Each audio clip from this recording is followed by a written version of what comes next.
Welcome to Tell Me More Stories Told Us podcast. Great to be here. Get ready for an adventure, everyone, because today we are diving headfirst into the truly extraordinary life of Albert Einstein. Yeah, that name itself. Yeah, It just is genius, doesn't it? it really does. And forget those, dry history lessons you might remember. We're going to try and explore the electrifying currents that shaped this revolutionary mind. Exactly. We've pulled together a fantastic collection of stories and insights about him. We'll cover everything from his, really curious childhood Right. right through to the mind-bending theories that changed, well, everything, and maybe even some surprising glimpses into his personal life, too. So what's our mission today? Our mission, I guess, is to pull out the most fascinating pieces, the real nuggets, and try to fit them together in a way that hopefully sparks your curiosity and leaves you feeling, genuinely in the know. But not overwhelmed. Definitely not overwhelmed. No wrestling with textbooks here. Couldn't have said it better. We'll be uncovering those pivotal moments, the real aha insights that shifted his whole understanding of the universe. And maybe even, like you said, a few unexpected twists in this incredible story. Think of this as your personal backstage pass to understanding one of history's most influential thinkers. Okay, so where do we even begin with a life like Einstein's? We have to start at the beginning, right? Yeah. Ulm, Germany, March 14th, 1879. That's where he was born. Okay. Oh. But they didn't stay there long. Mm. Shortly after, the family moved to Munich. His father and his uncle, they actually founded an electrical equipment company there. Ah, the engineering background starts early. It does. And here's a detail that I just love. It really sparks the imagination. When little Albert was sick in bed one time, maybe 5 years old, Yeah. his father gave him a compass. Oh, the compass story. Yes. Right. And this wasn't just, some toy. The way that needle just mysteriously pointed north, guided by some invisible force. It apparently lit this lifelong fire in him, a fascination with electromagnetism.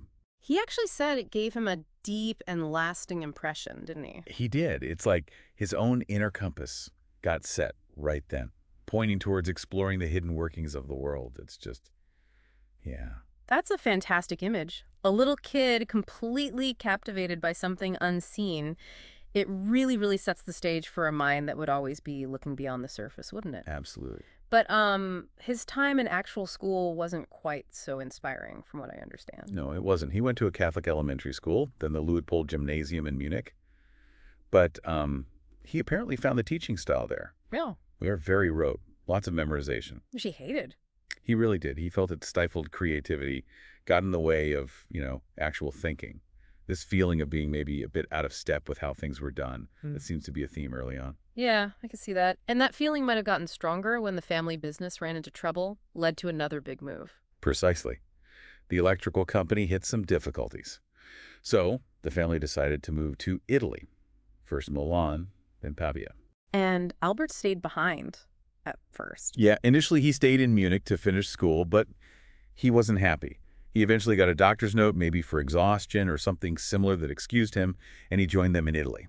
Interesting. So he gets out of the German school system he disliked? Right. And that time in Italy, experiencing a different culture, maybe a less rigid approach to things, it could have been really quite influential in developing that independent spirit he had. Makes sense. And even as a young teenager, his intellectual curiosity was already off the charts, wasn't it? Oh, absolutely. Get this. At just 13, someone introduced him to Immanuel Kant's critique of pure reason. 13. Kant. That's not exactly light reading. Not at all. It's an incredibly dense philosophy, Yeah. but it deeply impressed him. It just tells you something extraordinary about his young mind, that he was already grappling with these huge, profound ideas. Unbelievable. A teenager wrestling with Kant. Definitely not your typical adolescence. But even with this incredible brain power, his path to higher education hit a bit of a bump, didn't it? It did. When he was 16, he took the entrance exam for the Swiss Federal Polytechnic School in Zurich, the ETH Zurich, famous place. Right. And he actually failed the general part of the test, languages, history, that kind of thing. Wow. So even Einstein failed exams. Well, part of it. But here's the crucial bit. He absolutely aced the physics and mathematics sections. Ah, okay. That makes more sense. So based on how brilliant he was in those areas, the principal of the Polytechnic basically said, look, go finish your secondary school first, then come back. He advised him to go to Aarau, in Switzerland. So it was like a little detour, but one that kind of steered him directly towards his strengths. Exactly. It put him squarely on that physics and math track. And RO. Something else happened there, didn't it? Something a bit more personal. That's right. While he was finishing school there, he lodged with the family of one of the teachers, Jost Wintler. And, well, he fell in love with Wintler's daughter, Marie. His first love. It seems like it. A youthful romance, but it clearly meant something to him. And interestingly, just to show how interconnected things were, Einstein's sister, Maja, later married Marie's brother, Paul Wintler. Wow, okay, so the families became quite intertwined. Yeah, a little preview, maybe, of the complex personal life that would unfold later on. Foreshadowing indeed. Okay, let's move on to his formal entry into the academic world. He gets through secondary school in Aarau. Then what? Right. So after Aarau, he officially moves to Switzerland in 1895. And then, crucially, in 1896, he renounces his German citizenship. He didn't want to be German anymore. Or was it about military service? It was likely partly to avoid German military service, but also, I think, reflecting his growing affinity for Switzerland and maybe his discomfort with the kind of German nationalism he saw. Okay, so he's officially Swiss-bound. And in 1897, he finally enrolls in that mathematics and physics teaching diploma program at the ETH Zurich, the place he had aimed for earlier. He graduates in 1900. So he made it, finally got his degree. He did. And his connection to Switzerland became even stronger. He actually gained Swiss citizenship in 1901. And he kept that citizenship for life, right? Yes, he did, even when he later took others. But here's the ironic part. Even with his degree from the prestigious ETH, finding a teaching job was surprisingly hard. Really? You'd think they'd be snapping him up. You would, but apparently not. It's almost funny to think of the future Albert Einstein, struggling to get his foot in the academic door, facing rejection. It's hard to picture him getting rejection letters. So what did he do? He needed to earn a living. He did. After facing those setbacks, trying to get a teaching post, he eventually landed a job, almost as a fallback, really, at the Swiss Patent Office in Bern in 1902. A patent clerk. Exactly. Yeah. Not exactly the academic pinnacle he might have hoped for. Yeah. But it turned out to be, well, incredibly important. How? It gave him a steady income, for one. But maybe more importantly, it gave him time. Time during his off hours and even some downtime at the office, apparently, to think.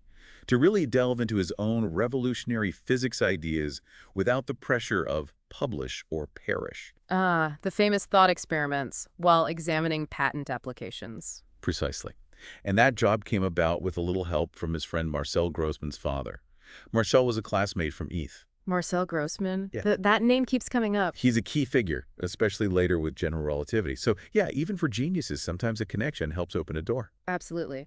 Now, working at a patent office, it sounds maybe a bit mundane, but this period in Bern was anything but, right? Something truly extraordinary was brewing. Oh, absolutely. Bern was where things really started to cook.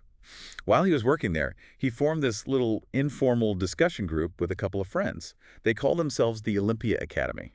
The Olympia Academy sounds very grand. It was probably just them meeting in someone's apartment. But they'd get together regularly to discuss science and philosophy, really cutting-edge stuff. They were reading thinkers like Poincaré, Mach, Hume. It's like a proto-physics nerd book club. Kind of. It's amazing to picture them, young, brilliant minds, hashing out these incredibly complex ideas, fueled by curiosity and probably lots of coffee. Even Mileva Marriage, who he'd met at ETH and would later marry, sometimes joined in. A real intellectual incubator. Totally. A breeding ground for groundbreaking ideas. And it wasn't long before those ideas started bursting out in his writing. Just started publishing. Yep. His very first paper was in 1901, something on intermolecular forces. He wasn't too keen on it later, apparently. But more significantly, he finished his PhD dissertation in 1905. While working at the patent office. Yes. His thesis was titled A New Determination of Molecular Dimensions, and he dedicated it to his friend, Marcel Grossman. Grossman again. Clearly a vital friendship. Incredibly important, both personally and intellectually. And then comes 1905, the year. The legendary Annus Mirabilis. The miracle year. It almost sounds made up. It was so productive. It really does. It's almost unbelievable. In that single year, 1905, this relatively unknown patent clerk published 4 papers. 4. Wow. And each one was utterly groundbreaking, fundamentally changing how we understand the universe. Okay, let's break them down. What was the first one? The first one tackled the photoelectric effect, basically how light can knock electrons off a metal surface. Einstein proposed something radical, that light energy doesn't come in a continuous wave, but in discrete packets, like little bullets of energy. Quanta. Exactly. He called them light quanta, what we now call photons.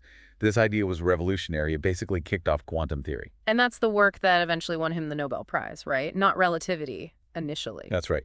He got the 1921 Nobel Prize, awarded in 22, specifically for his services to theoretical physics, and especially for his discovery of the law of the photoelectric effect. They were still a bit wary of relativity back then, it seems. Fascinating. Okay, so that's one giant leap for physics. What was the second paper about? The second explained Brownian motion. You know, that random jiggling movement you see when tiny particles like pollen are suspended in water? Uh-huh. Like they're dancing around for no reason? Exactly. Scientists had seen it but couldn't fully explain it. Einstein provided the theoretical explanation.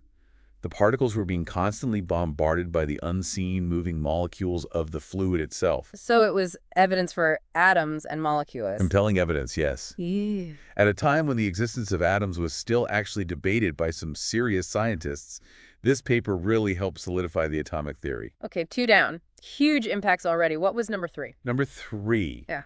This was the big one, in many ways, special relativity. The theory of special relativity. This paper just completely rewrote the rules of space, time, and motion. It reconciled Newton's laws of mechanics with Maxwell's equations for electricity and magnetism, which had seemed incompatible. How did you do that? The core ideas were revolutionary.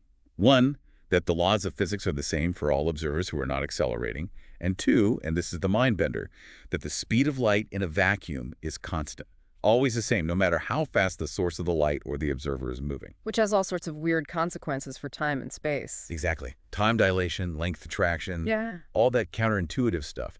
It also completely did away with the need for the luminiferous ether, that invisible substance everyone thought light must travel through.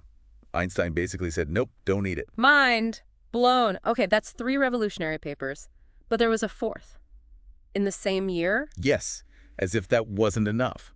The 4th paper was short, almost like an appendix to the relativity paper, but its impact was immense. It demonstrated the equivalence of mass and energy. The famous one. Most famous equation in the world, E equals mass times the speed of light squared. Precisely. It showed that mass and energy aren't separate things. They're fundamentally the same, just different forms.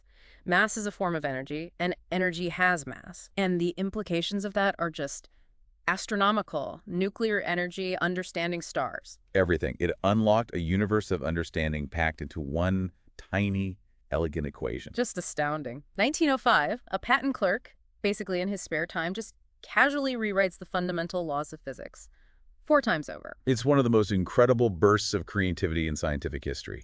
Just sheer intellectual power and relentless curiosity. Absolutely incredible. And we should probably pause here for a sec. This is mind-bending stuff we're talking about. It really is. Takes a moment to absorb. And hey, listeners, if you're finding this deep dive into Einstein's world as fascinating as we are, this is probably a good time to remind you to hit that subscribe or follow button on Tell Me More Stories Told as podcast. Yeah, definitely do that. We've got lots more amazing stories and deep dives planned, and you won't want to miss them. Okay, so back to Einstein. Amidst all this scientific revolution happening in his head and on paper, what was going on in his, actual life, his personal life? Well, his personal life during this incredibly fertile period was also undergoing some pretty big changes. And maybe it was quite a bit more complex and, frankly, less smooth than his scientific breakthroughs. How so? Remember Mileva Maric, his fellow student from ETH? Right, the one who sometimes joined the Olympia Academy. Well, even before they got married, in early 1902, they actually had a daughter together, Liza. Really? I didn't know that. What happened to her? It's actually shrouded in quite a bit of mystery. The historical evidence is patchy. Some letters suggest she might have sadly died in infancy from scarlet fever, or perhaps she was given up for adoption. We just don't know for sure what her fate was. Wow, okay. A hidden tragedy, maybe? Possibly. He then married Mileva in January 1903, and they went on to have 2 sons. Hans Albert was born in 1904. Right in the middle of all this physics work. Exactly. And then Edward, who they often call Tate, was born later in 1910. So a growing family. But the picture isn't entirely rosy, is it? Our sources hint at some, unhappiness in the marriage. Yes, that seems clear from his letters. Even before Edward was born, Einstein wrote letters to Marie Winteller, remember her? His first love for Morale. Yeah. He basically poured his heart out, saying his love for his wife, Mileva, had been misguided. He wrote about thinking of Marie constantly, with heartfelt love every spare minute, and described feeling really profoundly unhappy in his marriage to Mileva. Wow, that's quite raw. It is. It paints a picture of a man juggling these immense, groundbreaking scientific ideas while also wrestling with some pretty significant personal discontent and emotional turmoil. It really humanizes him, doesn't it? Shows that even this scientific giant had a complex, sometimes difficult inner life. Absolutely. And this unhappiness eventually led to, well, bigger changes in his relationships. It did. By around 1912, while still married to Mileva, he had begun a relationship with his cousin, Elsa Lowenthal. His cousin, okay. Yes. Apparently, when Mileva found out about this affair, not long after they had all moved to Berlin in 1914, she took the boys and returned to Zurich. So they separated them. Effectively, yes. The divorce wasn't finalized until 1919, though. And there was a really interesting clause in their divorce agreement. What was that? Einstein famously promised Mileva the prize money if he ever won the Nobel Prize. Which he did just a couple of years later. Did he actually give it to her? Yes, the historical record indicates he did honor that agreement. The money went to her, likely used partly for their son's upbringing. Okay. So divorced in 1919, and then... He married Elsa Lowenthal that same year, 1919. But even that marriage, it wasn't entirely straightforward, was it? No, his personal life seemed to remain somewhat complicated. There's evidence, again, mainly from letters later discovered, suggesting he had relationships with other women during his marriage to Elsa as well. And tragically, there was also significant difficulty with one of his sons. Yes, that's a very sad part of the story. His younger son, Edward, developed schizophrenia as a young adult. He spent much of his life in institutional care in Switzerland. Einstein visited him, but it must have been incredibly painful. Heartbreaking. And Elsa? Elsa passed away in 1936 while they were living in Princeton in the U.S. So yeah, a life marked by incredible intellectual highs, but also some very deep personal challenges and sorrows. A stark reminder that even amidst universe-altering discoveries, life brings its own share of heartache. Okay, let's pivot back to his academic career path, which really took off after that miracle year. Right. So following that incredible burst of creativity at the patent office, the academic world finally started to take proper notice. In 1908, he got his first real academic job, a junior teaching position at the University of Bern. Finally, out of the patent office. Out of patent office. And his reputation was growing fast because of those 1905 papers. So just a year later, 1909, he became an associate professor at the University of Zurich. Moving up the ladder. Definitely.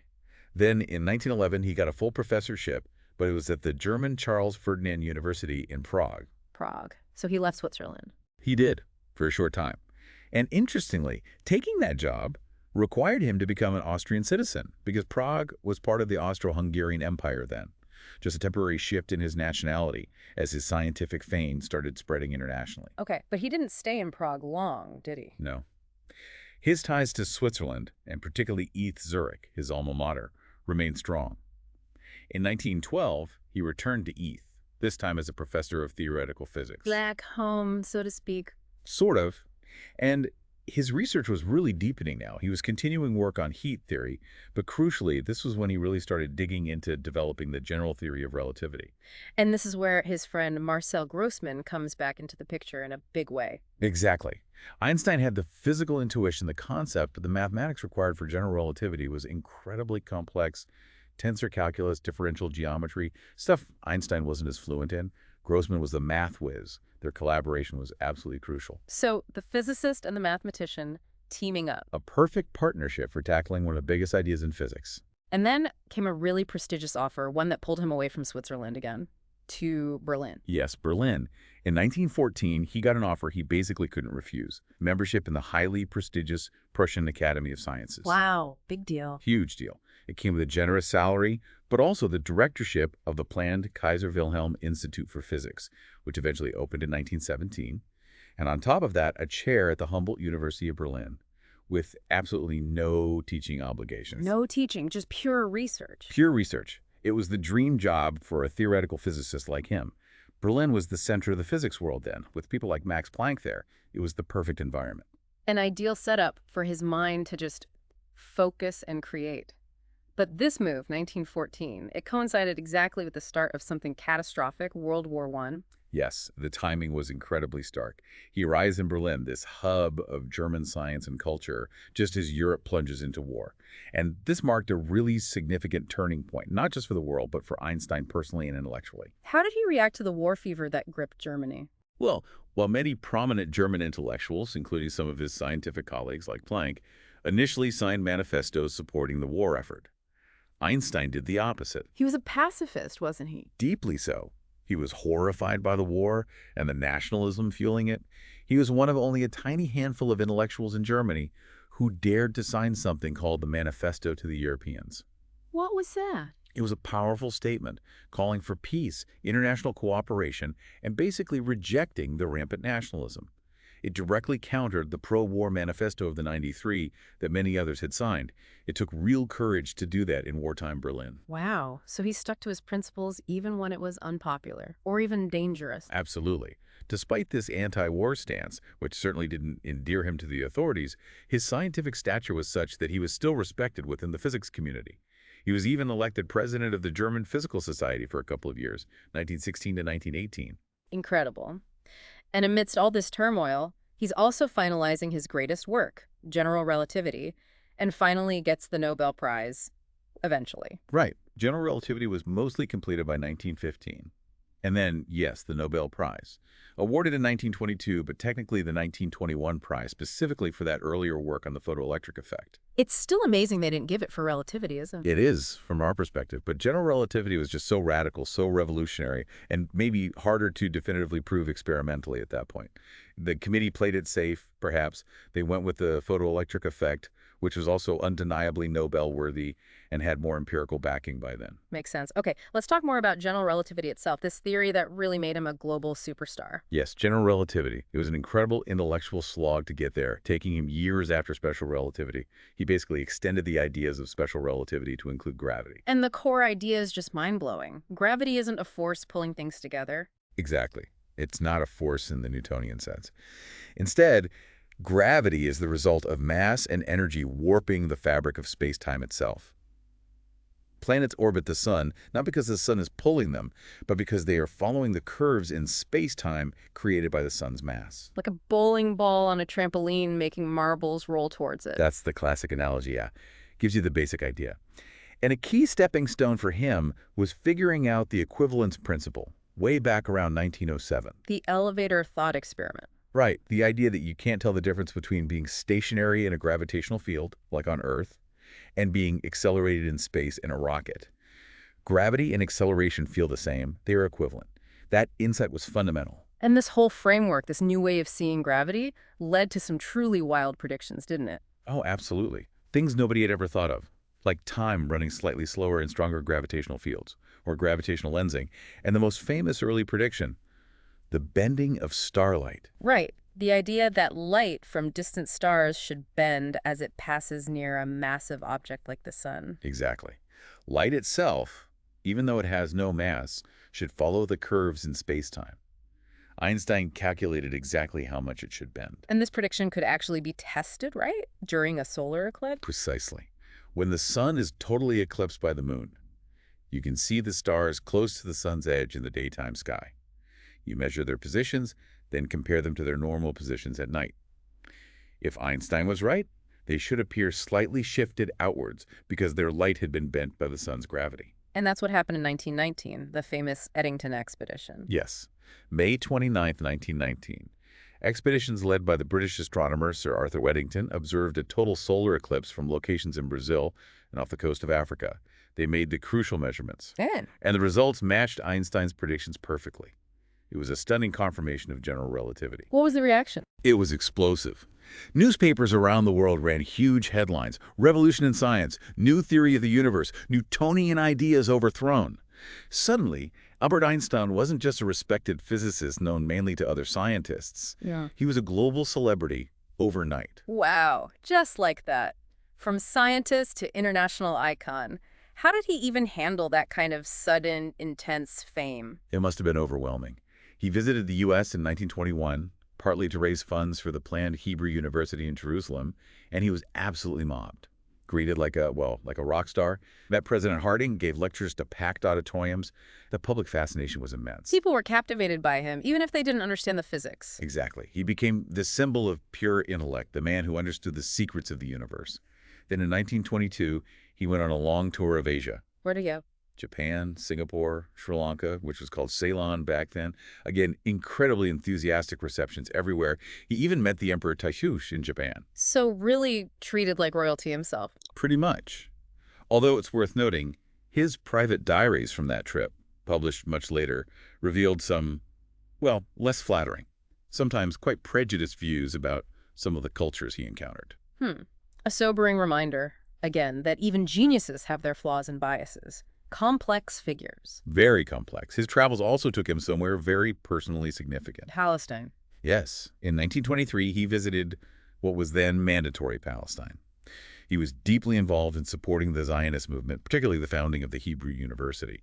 His reception there was apparently like that of a head of state. He was deeply moved by it. And he was involved in international efforts too, right? The League of Nations? Yes, he served on the League of Nations International Committee on Intellectual Cooperation for about a decade, from 1922 to 1932, trying to use his influence to foster, intellectual exchange and understanding between nations. So using his fame for broader causes, but the political situation in Europe, particularly in Germany, was getting darker and darker. Much darker.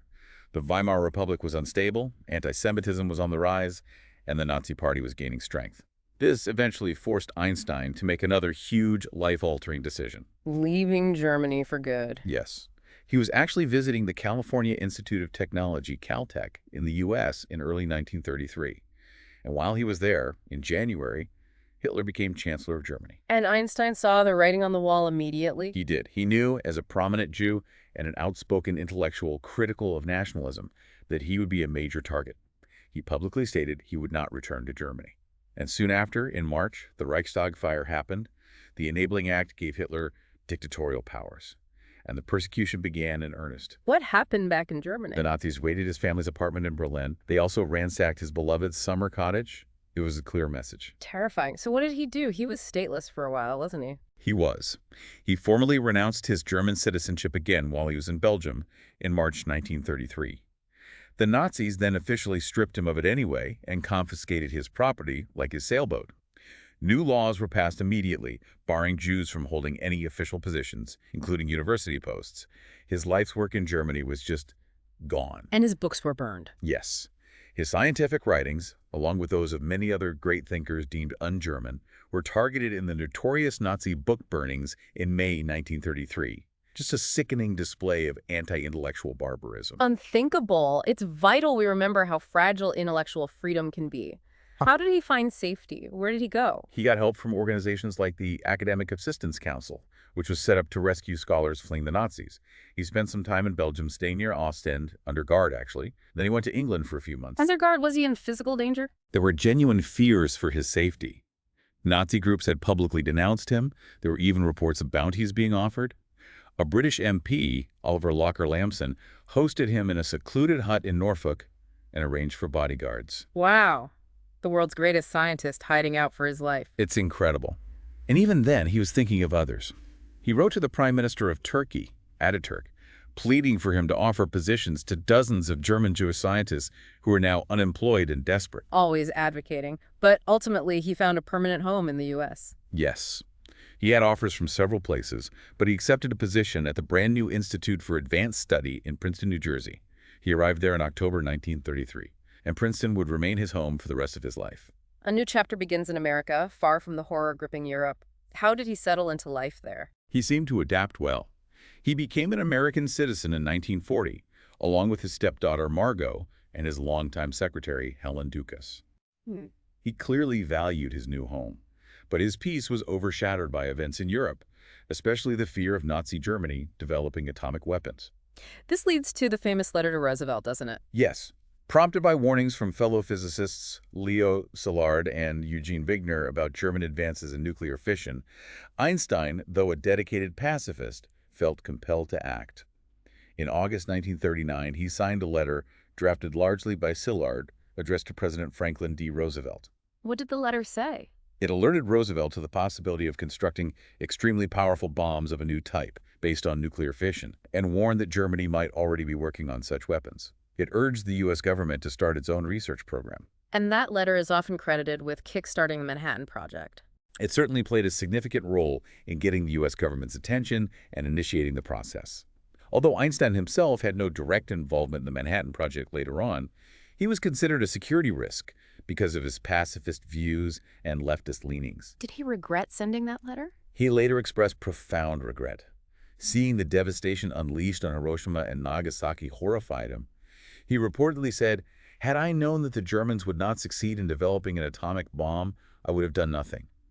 It's a really complex and tragic part of his legacy, the pacifist whose insights helped pave the way for the ultimate weapon. A heavy burden to carry. Immense. And later in life, after the war, he became a very vocal advocate for nuclear disarmament and world government. He was a key figure behind the Russell-Einstein Manifesto in 1955, just before his death, which warned humanity about the existential threat posed by nuclear weapons. So his commitment to peace remained, even after that difficult wartime decision. And his advocacy wasn't just about war and peace, was it? He spoke out strongly on other issues, too, like civil rights. Oh, absolutely. He was deeply disturbed by the racism he witnessed in America, calling it the country's worst disease. He developed strong ties with the African-American community. He famously visited Lincoln University in Pennsylvania, a historically black college, and gave a speech denouncing segregation.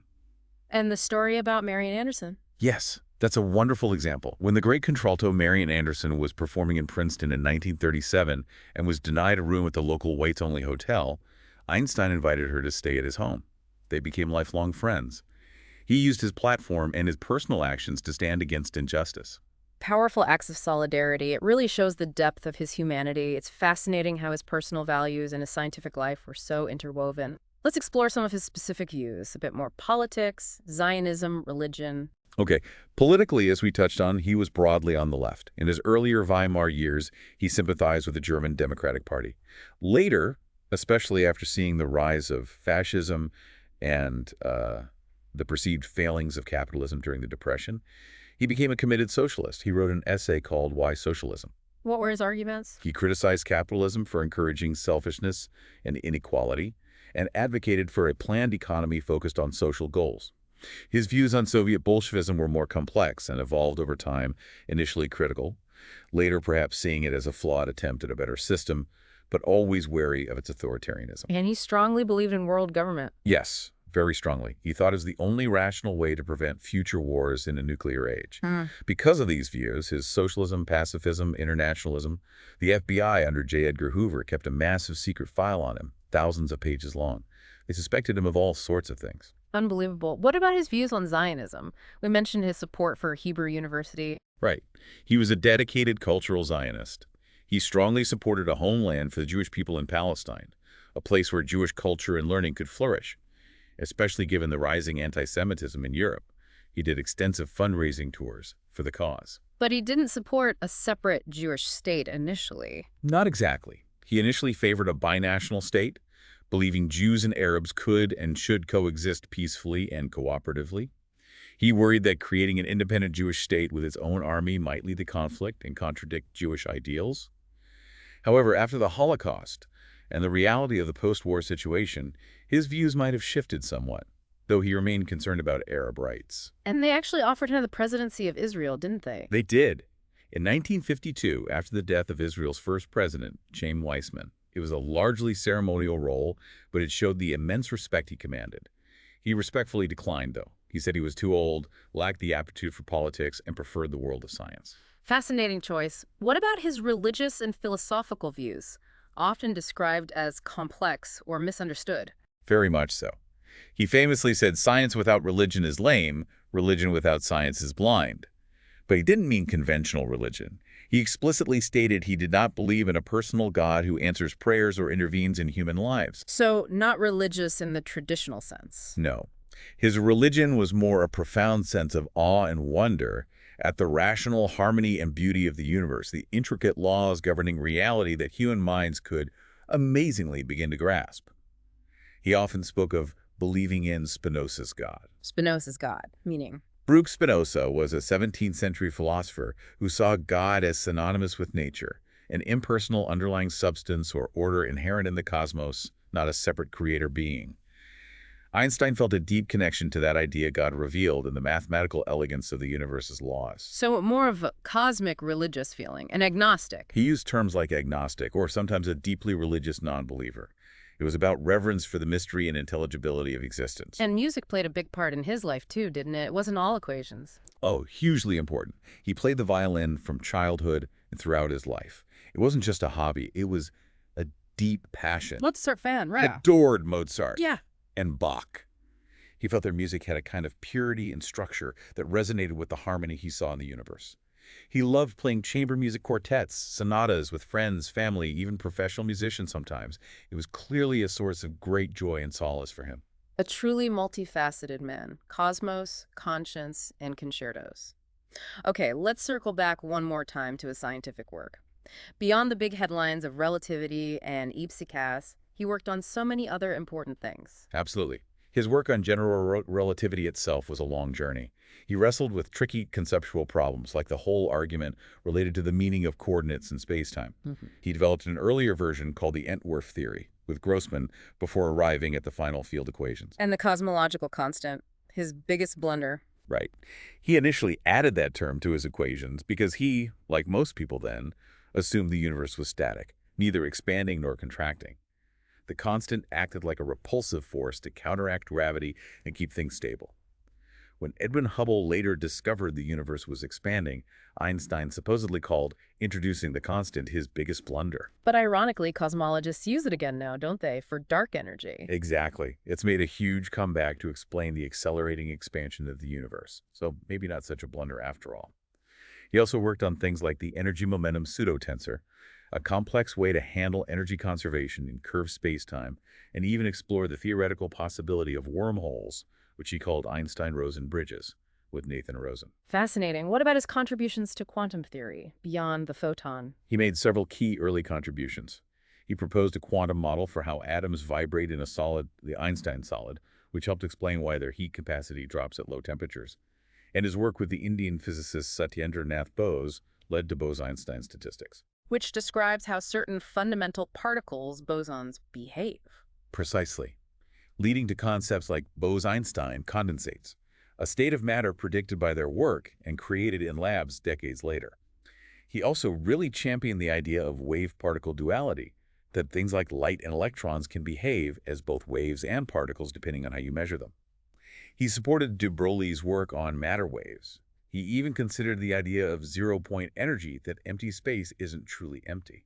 So he was absolutely central to developing quantum ideas, which makes his later criticism of quantum mechanics even more intriguing. It really does.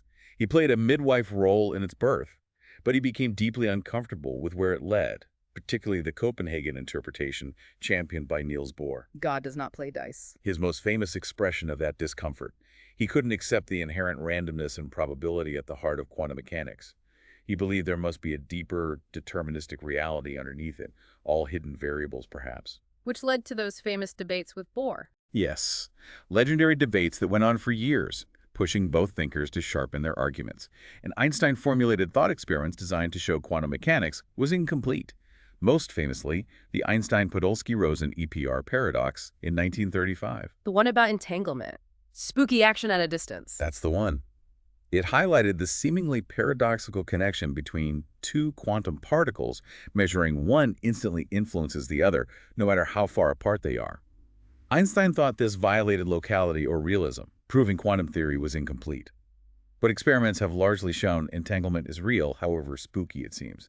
It's still a huge area of research. So even his criticisms ended up being incredibly fruitful for physics. Absolutely. And for the last few decades of his life, his main focus was on trying to find a unified field theory. The theory of everything. Essentially, yes. A single framework that would unite gravity, general relativity, with electromagnetism, and perhaps the other forces, into one elegant set of equations. He desperately wanted to find that deeper unity he believed must exist. But I never succeeded. No, he didn't. The forces involved, especially the nuclear forces, which weren't well understood then, and the mathematical challenges were just too great at the time. It remains an elusive goal for physicists today, the Holy Grail. It's amazing to think of him, even in his later years, still pushing at the absolute frontiers of knowledge. And his curiosity wasn't just theoretical, right? He actually dabbled in inventing things. He did. It's less known, but he co-invented, with Leo Szilard actually, a novel type of refrigerator, the Einstein refrigerator.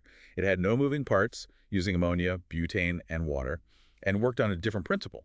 It wasn't commercially successful then, but the principles are sometimes revisited for niche applications. A fridge. Wow. Anything else? He also worked on ideas for an electromagnetic pump for moving liquid metals, and even a sound reproduction device, like an early hearing aid concept. And there's one experiment he was directly involved in, the Einstein to Haas effect. What did that show? He conceived it and helped carry it out. It demonstrated that changing the magnetization of an iron cylinder causes it to rotate slightly. This was direct proof that magnetism in materials comes from the alignment of the angular momentum of electrons, essentially. Spinning electrons acting like tiny magnets. Yeah. It was the only experiment he was solely credited with conceiving, realizing, and publishing. Incredible range, from the cosmos to refrigerators to spinning electrons. Okay, as we approach the end of our deep dive, let's reflect on his final years and his immense legacy. He passed away on April 18, 1955, in Princeton Hospital. He was 76. The cause was a ruptured abdominal aortic aneurysm. Which he knew he had, right, and refused surgery. Yes, doctors proposed surgery, but he refused. He reportedly said something like, "I want to go when I want. It is tasteless to prolong life artificially. I've done my share. It is time to go. I will do it elegantly." Wow, facing death on his own terms. Seems so. Now, there's a slightly controversial story about his death, his brain. Oh, right, the pathologist took it. Yes. Dr. Thomas Harvey, the pathologist who performed the autopsy, removed Einstein's brain, supposedly for scientific study, but without getting clear prior permission from the family. It led to a strange, decades-long saga of the brain being kept, studied sporadically, sections sent to different researchers. It's a whole other story. A bit macabre. What happened to the rest of his remains? His body was cremated and his ashes were scattered in an undisclosed location following his specific wishes. He didn't want a gravesite or monument that could become, a place of pilgrimage. He wanted privacy, even in death. How did people remember him then? J. Robert Oppenheimer, who knew him well at Princeton. Oppenheimer, who was the director of the Institute for Advanced Study where Einstein worked, gave a really moving tribute. He described Einstein as having a wonderful purity, almost wholly without sophistication and wholly without worldliness. Just this immense intellect combined with a kind of childlike simplicity and directness. And his papers, his intellectual legacy. He bequeathed his vast personal archives, his writings, letters, manuscripts, to the Hebrew University of Jerusalem, which he had worked so hard to help establish. An incredible treasure trove for historians and scientists. And his impact. It's hard to overstate, isn't it? Impossible. Time magazine named him Person of the Century in 1999, and it's hard to argue. He's universally seen as one of the two pillars of modern physics, alongside Newton maybe, completely revolutionizing our understanding of space, time, gravity, energy, matter. His name literally became shorthand for genius. It did, although ironically lots of quotes get misattributed to him now. But beyond the science, his image, the kindly rumpled figure with a wild hair, became this global icon of human intellectual potential and often of conscience, too. And the honors kept coming even after his death. Element 101. Element 99, actually, Einsteinium.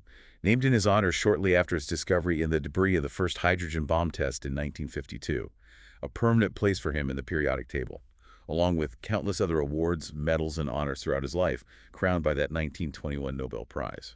What an absolutely incredible journey we've taken. Just tracing the arc of Albert Einstein's life and mind, it's staggering. It really is. From their little boy mesmerized by a compass to this global icon who fundamentally reshaped how we see the entire universe. His story is just packed with these surprising turns, revolutionary ideas that are still shaping our world, and this deep, unwavering engagement with the big social and political questions of his time, too. Absolutely. And think about the sheer range of it all.